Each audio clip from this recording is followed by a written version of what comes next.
कहानी की शुरुआत होती है और हम एक स्पेसशिप को अंतरिक्ष में देखते हैं जिसका नाम स्टारशिप एवलॉन था और ये पृथ्वी से दूसरे ग्रह होमस्टैंड 2 पर जा रहा था ताकि वहां जाकर मानव जाति को दोबारा से बसाया जा सके, क्योंकि पृथ्वी पर संसाधन खत्म हो रहे थे और लगातार प्रदूषण भी बढ़ रहा था। इसलिए मानव जाति की भलाई के लिए ये स्पेसशिप लोगों को एक दूसरे ग्रह पर ले जाती ताकि उन्हें अच्छी सुविधाएं दे सके। ये शिप ऑटो पायलट पर था जिसके अंदर कोई भी पायलट मौजूद नहीं था और ये एडवांस टेक्नोलॉजी और सुपर कंप्यूटर से भी लैस था। इसीलिए इसमें कोई भी खराबी आने पर ये उसे अपने आप ही ठीक कर लेता था। इस स्पेसशिप में 258 क्रू मेंबर और 5000 यात्री सवार थे और वो सब एक हाइपर स्लीपिंग चैम्बर में सो रहे थे। तभी हम देखते हैं अचानक ही स्पेसशिप में बहुत सारे उल्कापिंड टकरा जाते हैं जिसकी वजह से कुछ देर के लिए वहाँ की लाइट भी चली जाती है। लेकिन वो स्पेसशिप इतना एडवांस टेक्नोलॉजी से बनाया गया था कि स्पेसशिप खुद ही अपनी सारी कमियों को अपने आप ही ठीक कर लेता था।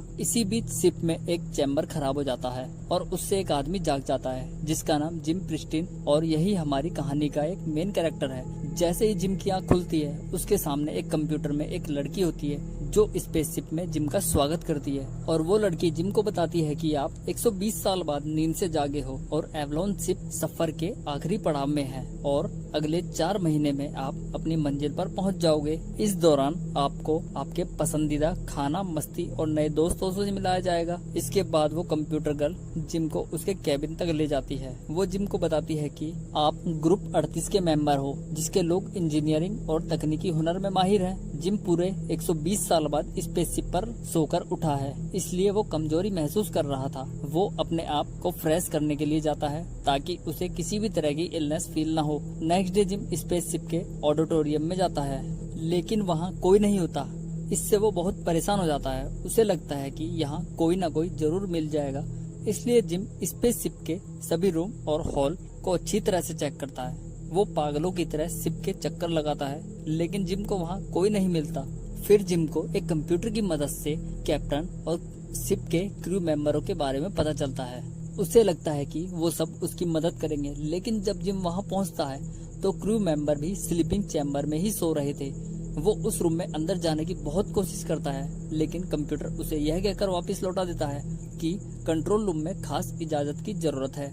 इसलिए निराश होकर जिम फिर से स्पेस हॉल में चला जाता है जहां कंप्यूटर उसे बताता है हम पृथ्वी से होमस्टैंड 2 जाने के सफर पर हैं और 90 साल में हम वहां पहुंच जाएंगे। वो कंप्यूटर जिम को यह भी बताता है हम 30 साल पहले पृथ्वी से चले हैं और वो बहुत पहले ही स्पेसशिप में जाग गया है।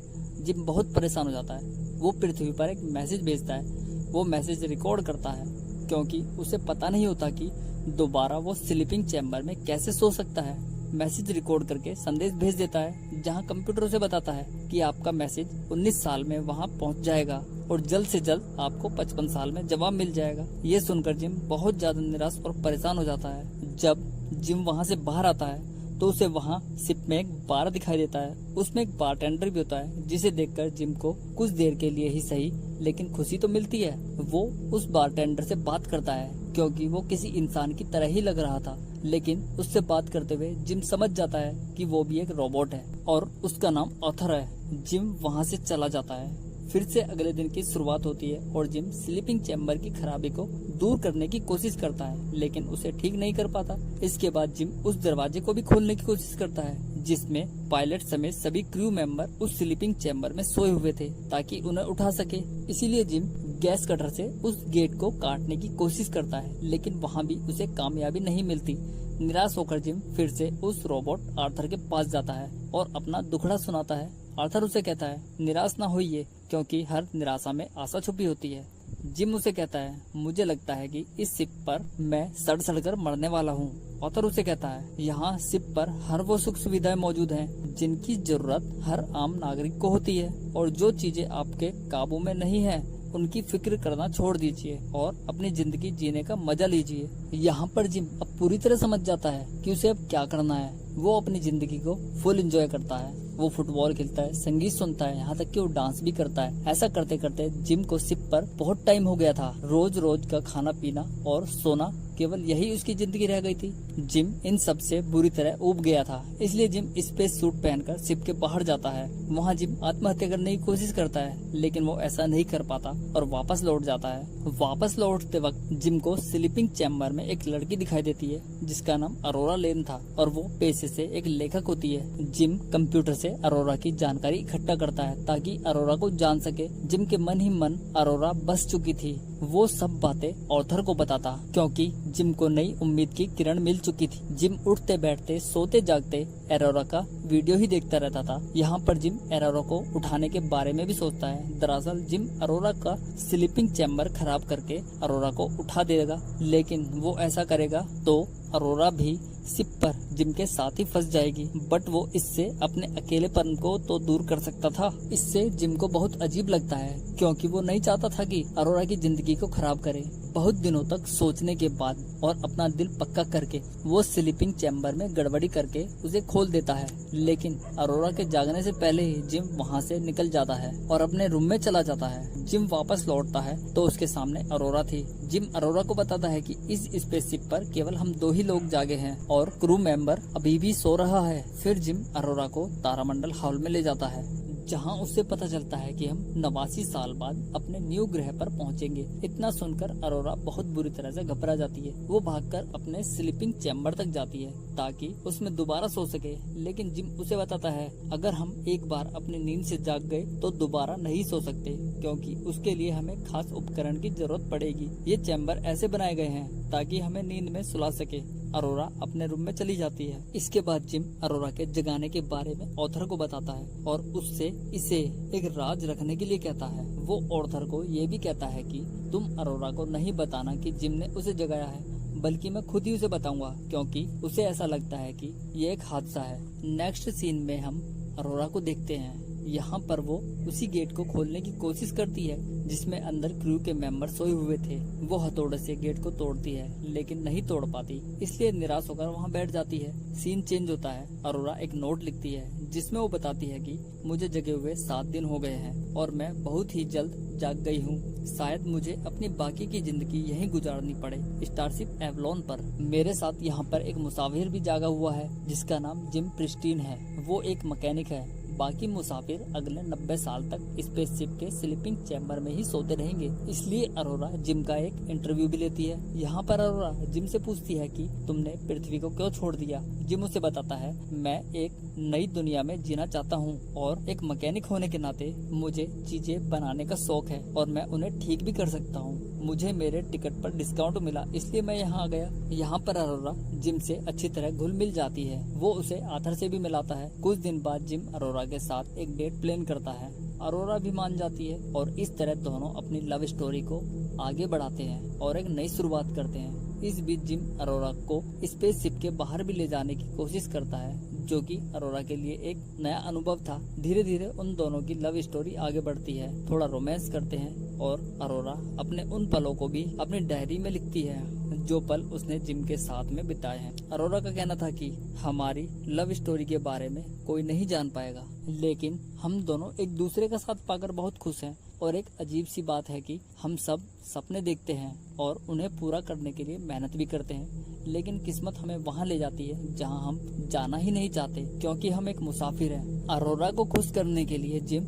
नए नए तरीके ढूंढता है। वो स्पेसशिप में प्लांटिंग करके गुलाब उगाता है और उसे अरोरा को खुश करता है, जिससे देखकर अरोरा भी बहुत खुश हो जाती है। इसके बाद जिम अरोरा का बर्थडे सेलिब्रेट भी करता है। जिम अरोरा को शादी के लिए भी प्रपोज करने ही वाला था कि फिर हम देखते हैं अरोरा को आर्थर से बात करते हुए। आर्थर उसे उस सच के बारे में भी बता देता है जो जिम ने उसे पिछले 1 साल से छुपाया हुआ था। आर्थर अरोरा से कहता है कि मुझे 1 साल पहले का दिन याद आ रहा है। जिम तुमसे मिलने के लिए कितना बेताब थे और वो महीनों तक फैसला करते रहे कि आपको जगाए या नहीं, लेकिन जिम ने अपनी जिंदगी का सबसे मुश्किल फैसला लिया और आपको जगा दिया। इतना सुनने के बाद अरोरा के पैरों के नीचे से जमीन खिसक जाती है। वो निराश हो जाती है और जिम से नफरत भी करने लगती है। अरोरा को जिम पर बहुत गुस्सा आता है वो सारे सामान को फेंकना शुरू कर देती है और एक रात अरोरा जिम से बुरी तरह मारपीट भी करती है। वो जिम के साथ अब एक पल भी नहीं रहना चाहती थी क्योंकि जिम ने उससे झूठ बोला था, लेकिन जिम उसे मनाने के लिए नई नई तरकीब लगाता था और एक दिन सिप में एक पेड़ भी उगा देता है, जिसे देखकर अरोरा बहुत खुश हो जाती है और उसे बहुत खुशी भी मिलती है क्योंकि सिप पर कोई भी इंसान पेड़ नहीं उगा सकता था क्योंकि वहाँ सब मशीनें ही थी। धीरे धीरे सिप के बहुत सारे सिस्टम भी खराब होने शुरू हो गए थे। एक बार सिप में लिफ्ट भी खराब हो जाती है जिसमें जिम फंस जाता है। उधर अरोरा के खाने की मशीन भी खराब हो गई थी, उससे बहुत सारा खाना अरोरा के ऊपर गिर जाता है। सिप में खराबी की वजह एक और स्लीपिंग चैम्बर खुल जाता है जो कि डेक चीफ गस का था, जिसे देखकर दोनों हैरान हो जाते हैं क्योंकि वो सिप पर तीसरा इंसान था जो जाग चुका था, जो कि एक क्रू मेंबर होता है। गस शिप में हुई खराबी का पता लगाने में जुट जाता है क्योंकि उसका कहना था कि स्लीपिंग चैम्बर कभी खराब नहीं हो सकते थे। गस अरोरा का स्लीपिंग चैम्बर चेक करता है तो उसे पता चल जाता है कि जिम ने ही अरोरा को उठाया है और उसका स्लीपिंग चैम्बर खराब किया है। गस अरोरा से बात करता है क्योंकि उन्हें भी इस बारे में पता चल गया था। वो अरोरा से कहते हैं जो भी हुआ अच्छा नहीं हुआ, अगर उसकी जगह कोई और होता तो वो भी यही करता क्योंकि हर डूबता हुआ इंसान दूसरे इंसान को अपनी तरफ खींचता है ताकि उसकी जान बच सके। यहाँ पर गस भी बीमार होने लगा था और एक दिन तो उसके मुंह से खून भी आ जाता है, इसलिए वो अपने स्लीपिंग रूम में सोने चला जाता है। उसी रात सोते समय स्पेसशिप की ग्रेविटी 0 हो जाती है और सभी चीजें हवा में उड़ने लगती है, जिसकी वजह से अरोरा पानी में फंस जाती है। कुछ ही देर में सब नॉर्मल हो जाता है। जब तीनों शिप में हुई गड़बड़ी का पता लगाते हैं तो उन्हें पता चलता है कि धीरे धीरे सभी सिस्टम फेल हो रहे हैं। कंप्यूटर उन्हें बताता है कि इस गड़बड़ी का कारण मिशन फेल हो सकता है, अगर इसे ठीक न किया गया तो शिप धमाके के साथ उड़ जाएगी। तभी हम देखते हैं कि गस बेहोश होकर नीचे गिर जाता है। सिटी स्कैन से पता चलता है कि गस को कुल मिलाकर 612 बीमारियां हैं और धीरे धीरे बॉडी के सारे अंग भी काम करना बंद कर देंगे और उससे गस की मौत हो जाएगी। ये सुनकर गस वहां से चला जाता है। धीरे धीरे स्पेसशिप की गड़बड़ी बढ़ रही थी। अरोरा जिम दोनों गस को ढूंढते हैं और उसके पास पहुंच जाते हैं। गस उन्हें कहता है तुम एक दूसरे का ख्याल रखना। गस जिम को अपनी वो आईडी भी दे देता है जिससे वो शिप के हर कोने में जा सकेगा। इससे तुम्हें शिप में हो रही गड़बड़ी ढूंढने में मदद मिलेगी। इतना कहते ही गस के प्राण निकल जाते हैं और वो पंचतत्व में विलीन हो जाता है। इसके बाद शिप बहुत तेजी से खराब हो रहा था और ऑथर जो कि एक रोबोट होता है उसमें भी गड़बड़ी हो जाती है। दोनों भागकर उस रूम में जाते हैं जहाँ पर सारे सिस्टम और मशीन थी। वो उन मशीनों को जाकर चेक करते हैं। तब उन्हें पता चलता है कि शिप में एक होल हो गया है जो कि शिप से उल्का पिंडों के टकराने से हो गया था। इस वजह से शिप खराब हो रहा था। वो आगे की तरफ देखता है तो उसे शिप में बहुत बड़ा एक आग का गोला दिखाई देता है जिसके कारण शिप खराब हो रही थी। अगर उसे ठीक न किया गया तो जल्दी शिप एक जोरदार धमाके से फट जाएगी। इससे शिप में वो सभी क्रू मेंबर और यात्री मारे जाएंगे। जिम उसे ठीक करने की कोशिश करता है लेकिन शिप में इतनी बड़ी खामियां थी जिससे उसे मैनुअल ही ठीक करना पड़ता। उसके लिए जिम को शिप के बाहर जाना था। वो काम बहुत जोखिम भरा था और वो अपने साथ एक गेट को ले जाता है, यानी एक गेट का कटा हुआ हिस्सा, जिससे उसका बचाव हो सके। लेकिन जिम दरवाजा खोलता है तो वो गेट तुरंत ही बंद हो जाता है। उस दरवाजे को खुला रखने के लिए जिम को वहीं रुकना था ताकि रिएक्टर को ठीक करके शिप को बचा सके। अरोरा ना चाहते हुए भी लीवर खींच देती है क्योंकि उन दोनों के अलावा 5000 लोगों की जान का सवाल था। लीवर खींचते ही जिम के ऊपर बहुत सारी आग बरसना शुरू हो जाती है, लेकिन जिम उस गेट की वजह से बच जाता है जो उसके पास था। दरअसल जिम उस गेट के पीछे छिपकर अपने आप को बचा लेता है। इस तरह वो दोनों शिप को ठीक कर लेते हैं, लेकिन जिम को रिएक्टर से निकल रही ऊर्जा आसमान में दूर धकेल देती है। कोई चीज जिम के सूट में लग जाती है, उससे सूट का दबाव भी धीरे धीरे कम हो रहा था और उसकी ऑक्सीजन भी कम हो रही थी। अरोरा जिम को शिप में अंदर आने के लिए कहती है क्योंकि उन्होंने शिप को ठीक कर दिया था। यहाँ पर जिम उसे बताता है कि मेरे सूट में एक छेद हो गया है और सुरक्षा केबल भी टूट गया है, इसलिए मैं शिप में वापस नहीं आ सकता। अरोरा जिम को बचाने के लिए निकल पड़ती है। उधर धीरे धीरे जिम के स्पेस सूट का ऑक्सीजन भी खत्म हो रहा था और वो मौत के मुंह में जा रहा था। जिम अरोरा से कहता है कि मुझे मेरी गलती के लिए माफ कर देना, काश हम 90 साल साल पहले मिले होते, मैं तुम्हारे लिए एक घर बनाता और हम आराम से जिंदगी बिताते। इतना कहते ही जिम बेहोश हो जाता है। अरोरा उसे ढूंढ लेती है और उसके पास पहुंच जाती है, लेकिन जैसे ही अरोरा उसे पकड़ने वाली थी वो वापस पीछे की तरफ खींच जाती है, क्योंकि उसकी सुरक्षा केवल बहुत छोटी थी और वो वहां तक नहीं पहुंच पा रही थी। अरोरा निराश नहीं होती और दूसरी कोशिश करती है। तभी उसके हाथ में वो टूटी हुई केबल आ जाती है जिससे जिम बंधा हुआ था। वो जिम को अपनी तरफ खींच लेती है और शिप पर वापस ले आती है। अरोरा जिम को स्कैनिंग मशीन में रख देती है, जिससे पता चलता है कि उसकी मौत हो चुकी है। लेकिन अरोरा के पास क्रू के चीफ की आईडी होती है। वो उस मशीन को ऑर्डर देती है और मशीन को ट्रीटमेंट शुरू करने के लिए कहती है। कुछ ही पल में हम देखते हैं कि जिम की आंख खुल जाती है और जिम की जान बच जाती है। ये देखकर अरोरा बहुत खुश हो जाती है और जिम भी बहुत खुश होता है, क्योंकि अरोरा ने जिम की जिंदगी बचा ली थी। फिर से दोनों अपनी जिंदगी की शुरुआत करते हैं। वो लोग ऑथर को दोबारा ठीक कर देते हैं और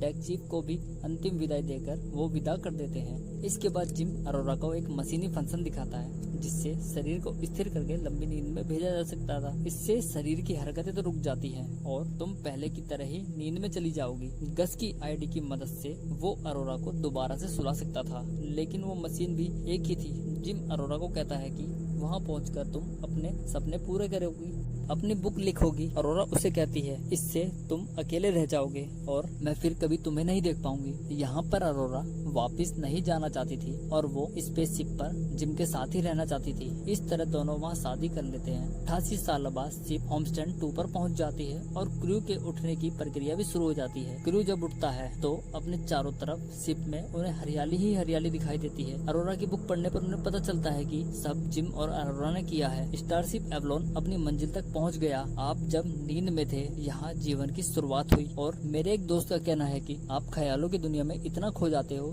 जहाँ उसे बिल्कुल नजरअंदाज कर देते हो। हम भी इस सफर में भटक गए थे, लेकिन हमें एक दूसरे का साथ मिला और हमने एक जिंदगी भी जी, बहुत खूबसूरत जिंदगी एक दूसरे के साथ में। और इस तरह मूवी खत्म हो जाती है।